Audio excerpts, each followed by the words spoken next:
ನೀರಿಲ್ಲದ ನಾಡು ಬೆಂಗಾಡು.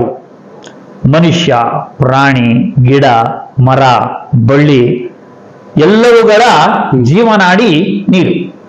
ಮನುಷ್ಯನಿಗೆ ನೀರು ಬೇಕು, ಪ್ರಾಣಿಗಳಿಗೆ ಬೇಕು, ಗಿಡ ಮರ ಬಳ್ಳಿಗಳಿಗೆ ಬೇಕು. ಇವೆಲ್ಲದಕ್ಕೂ ಜೀವನಾಡಿ ಯಾವುದಪ್ಪ ಅಂದ್ರೆ ಅದು ನೀರೇ.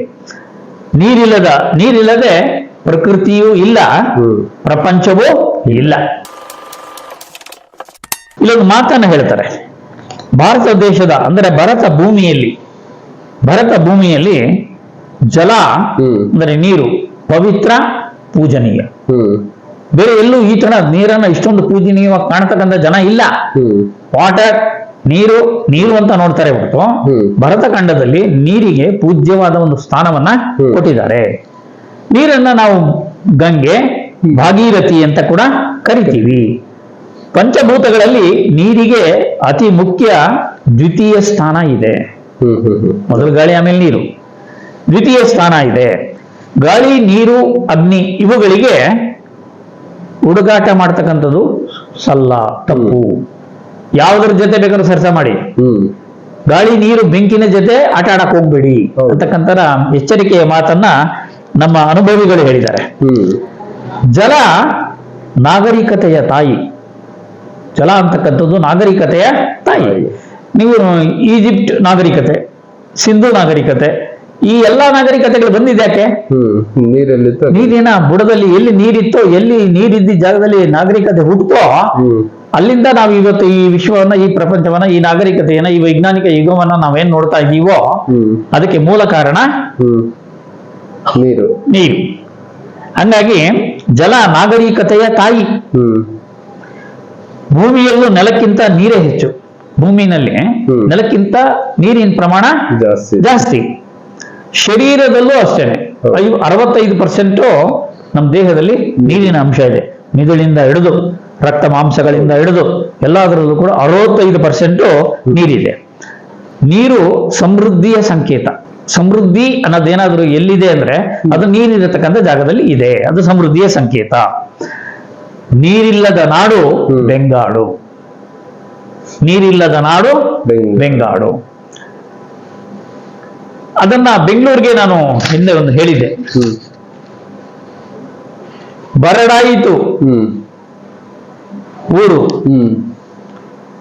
ಎಂದು ಬರಿದಾಗುವುದು ನೀರು, ಅಂದು ಬರಿದಾಗುವುದು ಬೆಂಗಳೂರು ಅಂತಾನು ಬರ್ದಿದೆ. ಆ ಜನ ಇವತ್ತು ಫೋನ್ ಮಾಡ್ತಾರೆ, ಸರ್ ಸುಮಾರು ಇಷ್ಟು ವರ್ಷಗಳಿಂದ ಹೇಳಿದ್ರಿ, ಇವ್ರು ಏನೋ ಹೇಳ್ತಾವ್ರೆ ಯಾವತ್ತಿಂದೋ ಅಂತ ನಾವು ನೆಗ್ಲೆಕ್ಟ್ ಮಾಡ್ತಾ ಇದ್ವಿ. ಸರ್ ಏನ್ ಸರ್ ಬೆಂಗಳೂರು ಪರಿಸ್ಥಿತಿ ಹಿಂಗಾಗೋಯ್ತು ಅಂತ ಬೆಂಗಳೂರಿನಲ್ಲಿ ಇರ್ತಕ್ಕಂಥ ನಗರ ಜಿಲ್ಲೆ ವ್ಯಾಪ್ತಿಯ ಪಂಚಾಯಿತಿಗಳು BBMPಯಲ್ಲಿ ಲಿಂಗರಾಜಪುರಂನಲ್ಲಿ ನಡೆಸಿದಂತ ಸಭೆಗಳಲ್ಲಿ ಇದ್ದಂತಹ ಜನ ಇವತ್ತು ಫೋನ್ ಮಾಡಿ ಕ್ವಶನ್ ಮಾಡ್ತಾರೆ. ನೋಡಿ ಸರ್ ಈ ತರ ಆಗ್ತಾ ಇದೆ ಅಂದ್ರೆ ಆ ಜನಕ್ಕೆ ಈಗ ಅವ್ರಿಗೆ ಅರಿವು ಮೂಡ್ತಾ ಇದೆ.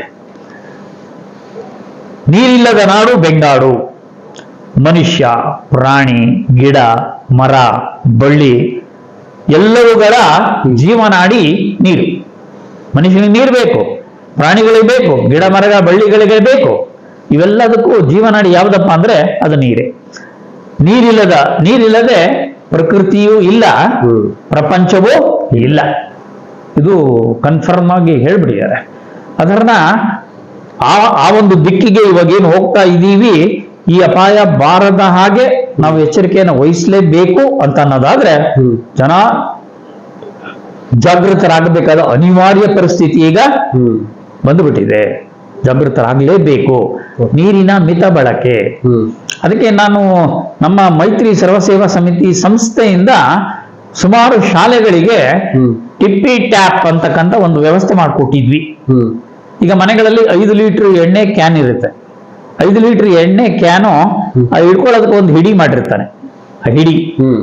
ಆ ಹಿಡಿಯ ಒಳಭಾಗದಲ್ಲಿ ಗ್ಯಾಪ್ ಇರುತ್ತೆ. ಹಿಡಿಯ ಒಳಭಾಗದಲ್ಲಿ ಗ್ಯಾಪ್ ಇರುತ್ತೆ. ನೀವು ನೀರನ್ನ ತುಂಬ್ರಿ, ಆ ಹಿಡಿಯ ಒಳಗಡೆ ಗ್ಯಾಪ್ ಅಲ್ಲೂ ನೀರು ಇರುತ್ತೆ, ಎಣ್ಣೆನೂ ಇರುತ್ತೆ. ಆ ಖಾಲಿ ಇರ್ತಕ್ಕಂಥ ಜಾಗದಲ್ಲಿ ಖಾಲಿಯಾದ ಕ್ಯಾನ್ ಅನ್ನ ಶುದ್ಧಿ ಮಾಡಿ ಕ್ಲೀನ್ ಮಾಡ್ಬಿಟ್ಟು 5 ಲೀಟರ್ ನೀರನ್ನ ಅದಕ್ಕೆ ತುಂಬಿ ಮುಚ್ಚಳ ಹಾಕ್ಬಿಟ್ಟು ಆ ಟಿಪ್ಪಿ ಟ್ಯಾಪ್ ಇದಕ್ಕೆ ಒಂದು ಹೋಲ್ ಹಾಕಿ ಅದಕ್ಕೊಂದು ಕಂಬಿ ರಾಡ್ ಹಾಕ್ಬಿಟ್ಟು ಒಂದು ಆಂಗಲ್ ಇದು ಮಾಡ್ಬಿಟ್ಟು ಆಂಗಲ್ ಒಳಗಡೆ ಅದನ್ನ ಫಿಟ್ ಮಾಡ್ಬಿಟ್ರೆ ಆ ಕ್ಯಾನ್ ಅನ್ನ ಒಂದ್ಸರಿ ಈ ತರ ಉಲ್ಟಾ ಮಾಡೋದಷ್ಟೇ. ವಿದ್ಯಾರ್ಥಿಗಳು ಈ ತರ ಉಲ್ಟಾ ಮಾಡ್ಕೊಂಡವ್ರು. ಆ ಉಲ್ಟಾ ಮಾಡ್ಕೊಂಡಾಗ ಟೋಟಲ್ 5 ಲೀಟರ್ ನೀರಲ್ಲಿ ಬರೀ 75 ml ನೀರ್ ಮಾತ್ರ ಆ ಹಿಡಿ ಒಳಗಡೆ ಬಂದು ಫಿಲ್ ಆಗೋದು. ಆ ಫಿಲ್ ಆಗಿರೋದನ್ನ ಅಲ್ಲೊಂದ್ ಕೆಳಗಡೆ ಒಂದು ಟಿಪ್ಪಿ ಟ್ಯಾಪ್ ಅಂತ ಚಿಕ್ಕದಾಗ ಒಂದು ಟ್ಯಾಪ್ ಕೊಡೋನು. ಅದು ಆ ನೀರು 75 ml ನೀರು ಅದ್ರೊಳಗೆ ಬರ್ತಾ ಇರೋದು. ಆ 75 ml ನೀರಲ್ಲಿ ಮಕ್ಕಳು ಊಟ ಮಾಡಿ ಕೈ ತಗೊಂಡ್ಬಿಡೋರು, ತಮ್ಮ ತಟ್ಟೆ ತಗೊಂಡು ಹೊರಟೋಗ್ಬಿಡೋರು. ಅಂದ್ರೆ 75 ml ನೀರಲ್ಲಿ ತಟ್ಟೆ ಕೈ ತಗೊಂಡಷ್ಟರ ಮಟ್ಟಿಗೆ ಅವರನ್ನು ತಯಾರು ಮಾಡಿದ್ವಿ. ಕೈಗಳನ್ನ ಶುದ್ಧವಾಗಿ ತೊಳ್ಕೊಳ್ಳಿ, ಕೈಗಳನ್ನ ಶುದ್ಧವಾಗಿ ತೊಳಿದೆ ಊಟ ಮಾಡಬೇಡಿ. ಕೈ ಶುದ್ಧವಾಗಿಲ್ಲ ಅಂತಂದ್ರೆ ಸ್ಪೂನ್ ಬಳಕೆ ಮಾಡಿ. Foreigners fork spoon sticks use ಮಾಡಿದಂಗೆ ನಮ್ಗಿಲ್ಲ. ನಮ್ಮ ಭಾರತೀಯ ಸಂಸ್ಕೃತಿನಲ್ಲಿ ನಾವು ಆಹಾರ ಏನೇ ತಿನ್ಬೇಕಾದ್ರೂ ಕೈಯಲ್ಲಿ ಬಳ್ಕೊಂಡು ತಿಂತೀವಿ, ಮೊಸರನ್ನ ಹಿಂಗ್ ಜುಬುಕ್ತೀವಿ, ಉಪ್ಪಿನಕಾಯಿ ಹಿಂಗ್ ಜುಬುಕ್ತೀವಿ, ಪಾಯಸ ನಾಕ್ತೀವಿ. ನಾಕ್ಕೊಡ್ರಿ ನಾನು ಬೇಡ ಅನ್ನಲ್ಲ. ಆದರೆ ಕೈಗಳು ಶುದ್ಧವಾಗಿರ್ಲಿ, ಕೈಗಳಲ್ಲಿ ಉಗುರುಗಳು ಇರಬಾರ್ದು, ನೀಟಾಗಿ ಇದು ಮಾಡ್ಕೊಳ್ಳಿ. ಅವಾಗ ಏನಾಗುತ್ತೆ, ತಿಂದ ಆಹಾರವನ್ನ ತಟ್ಟೆ ಇಲ್ಲ ಬಡಿಸ್ಕೊಂಡಿರೋದು ಶುದ್ಧವಾದ ತಟ್ಟೆ ಒಳಗೆ ಆಹಾರ ಏನೊಂದು ಬಿಡಬೇಡಿ. ಯಾವುದು ತಿನ್ನಲ್ವೋ ಅದನ್ನ ಬಡಿಸ್ಕೋಬೇಡಿ. ತಟ್ಟೆಯನ್ನ ನೀಟಾಗಿ ನಾಕ್ಕೊಂಬಿಡಿ. ಅವಾಗ ಏನಾಗುತ್ತೆ, ಕೈ ಕೂಡ ಕ್ಲೀನ್ ಆಗಿ ನಾಕ್ಕೊಂಡ್ಬಿಟ್ಟಿರ್ತೀರಲ್ವಾ, ನೀರಿನ ಪ್ರಮಾಣ ಕಡಿಮೆ ಯೂಸ್ ಆಗುತ್ತೆ. 75 ml ಅಲ್ಲಿ ತಟ್ಟೆನೂ ತೊಳ್ಕೋಬಹುದು, ನೀರು ಇದು ಕೈ ತೊಳ್ಕೋಬಹುದು. ಅಲ್ಲಿಗೆ 5 ಲೀಟರ್ ನೀರಲ್ಲಿ 75 ml ಒಂದು ಎಷ್ಟು ವಿದ್ಯಾರ್ಥಿಗಳು 5 ಲೀಟರ್ ನೀರು ಉಪಯೋಗಿಸ್ತಾರೆ? ಇವಾಗ ಶಾಲೆಗಳ ಹತ್ರ ಬೇಕಾದಷ್ಟು ನೀವು ರೆಸಿಡೆನ್ಶಿಯಲ್ ಶಾಲೆಗಳು ಅಲ್ಲಿ ಇಲ್ಲಿ ಹೋಗಿ ನೋಡಿ, ಟ್ಯಾಪ್ ಓಪನ್ ಮಾಡ್ಬಿಟ್ಟು ಹೋಗಿ ಕೈ ತಗೊಂಬಂದ್ರ ಹೋಗಿ ತಟ್ಟೆ ತಗೊಂಬಂದ್ಬಿಡೋರು ಅಂತ ಕಳಿಸಿದ್ರೆ ಒಬ್ಬ ಒಂದು ಬಿಂದಿಗೆ ನೀರು ಖರ್ಚು ಮಾಡ್ತಾನೆ. ತಟ್ಟೆ ತೊಳಿಬೇಕು 10 ಲೀಟರ್ ನೀರು ಖರ್ಚು ಮಾಡ್ತಾನೆ, ಬಿಟ್ಟು ಬಂದ್ಬಿಟ್ಟಿರ್ತಾನೆ, ಅವನಿಗೆ ಗೊತ್ತಿರಲ್ಲ. ಟಿವಿ 9 ನಲ್ಲಿ ನಾನಾ ಕಾರ್ಯಕ್ರಮಗಳಲ್ಲಿ ತೋರಿಸ್ತಾ ಇರ್ತಾರೆ. ಅವಾಗವಾಗ ಮನುಷ್ಯನಿಗೆ ಪ್ರಜ್ಞೆ ಇದೆಯಾ ಅನ್ನೋ ಕಾರಣಕ್ಕಾಗಿ ನೀರು ಬಾಯಾರಿದ ಒಂದು ಕೋತಿ ನೀರು ಕುಡಿಯಕ್ಕೆ ನಲ್ಲಿ ಹತ್ರಕ್ಕೆ ಬಂದು ಹೋಗ್ತಾ ಇರ ನಲ್ಲಿ ನೀರಲ್ಲಿ ನೀರು ಕುಡಿದು ಓಪನ್ ಮಾಡ್ಕೊಂಡು ನೀರು ಕುಡಿದು ನಲ್ಲಿನ ನಿಲ್ಸ್ಬಿಟ್ಟು ಹೋಗ್ತಕ್ಕಂಥ ಪ್ರಜ್ಞೆ ಕೋತಿಗಿದೆ, ಮನುಷ್ಯರಿಗೆ ಏನಾಗಿದೆ? ಇದು ಜನ ಅರ್ಥ ಮಾಡ್ಕೊಳ್ಬೇಕಾಗಿರೋಂಥ ಒಂದು ಸಂಗತಿ. ಒಂದು ನೀರನ್ನ ನಾವು ಏನೋ ಒಂಥರ ಕೇವಲವಾಗಿ ನೋಡ್ತಕ್ಕಂಥದ್ದಲ್ಲ. ನೀರು ಭೂಮಿ ತಾಯಿಯ ಎದೆ ಹಾಲು. ನೀರು ಅಂತಕ್ಕಂಥದ್ದು ಭೂಮಿ ತಾಯಿಯ ಎದೆ ಹಾಲು. ತೈಲ ಭೂಮಿ ತಾಯಿಯ ರಕ್ತ. ಅನಿಲ ಏನ್ ಗ್ಯಾಸ್ ಇವತ್ತು ನಾವು ಸಿಲಿಂಡರ್ಗಳಿಗೆ ತುಂಬಿ ನಾವು ಬಳಸ್ತಾ ಇದ್ದೀವೋ, ಅನಿಲ ಭೂಮಿ ತಾಯಿಯ ಉಸಿರು. ಭೂಮಿ ತಾಯಿಯ ಉಸಿರು ಅನಿಲ, ಭೂಮಿ ತಾಯಿಯ ರಕ್ತ ಪೆಟ್ರೋಲು, ಭೂಮಿ ತಾಯಿಯ ಎದೆ ಹಾಲು ಅದು ನೀರು. ಇವೆಲ್ಲವನ್ನು ಎಗ್ಗಿಲ್ಲದೆ ತೆಗೆದು ತೆಗೆದು ತೆಗೆದು ಖಾಲಿ ಮಾಡ್ತಾ ಇದ್ದೀವಲ್ವಾ, ಭೂಮಿಯನ್ನ ನಿಷ್ಕ್ರಿಯ ಮಾಡ್ತಾ ಇದ್ದೀವಲ್ಲ, ಭೂಮಿಯನ್ನ ಬಂಜರು ಮಾಡಿ ಬಿಸಾಕ್ತಾ ಇದ್ದೀವಲ್ವಾ, ಇದರಿಂದ ಭೂಮಿ ತಾಯಿ ಏನಾಗ್ತಾಳೆ? ತತ್ತರಿಸಿ ಹೋಗ್ತಾಳೆ.